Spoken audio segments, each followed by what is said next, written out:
మిమ్మల్ని తెలంగాణ ప్రజలందరూ ముద్దుగా యూటర్న్ ముఖ్యమంత్రి అని పిలుచుకుంటున్నట్టుగా తెలుస్తా ఉన్నది. ఎందుకంటే మీరు చెప్పిన ఏ ఒక్క మాట కూడా పాలించలేదు, పాటించలేదు. ప్రజా దర్బార్ పెడతామంటిరి, రోజు ప్రజల్ని కలుస్తా అంటిరి. కేసీఆర్ గడిలలో ఉన్నాడు, కలుస్తలేడు, మేము కలుస్తామంటిరి. ఒక్క రోజు కరెక్ట్ గా 60 రోజులలో కేవలం ఒకే ఒక్క రోజు రేవంత్ రెడ్డి గారు ప్రజల్ని కలిసిండ్రు.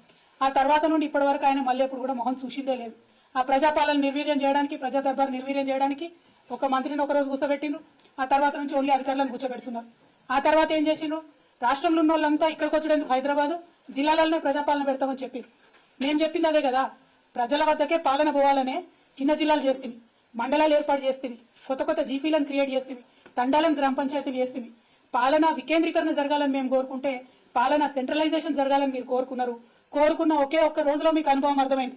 కేసీఆర్ గారికి ఉన్న అపారమైన రాజకీయ అనుభవంతో ఆయన తీసుకున్న నిర్ణయాలను ఆనాడు విమర్శించిన మీరు ఇవాళ వారి బాటలోకి రావడం చాలా సంతోషం.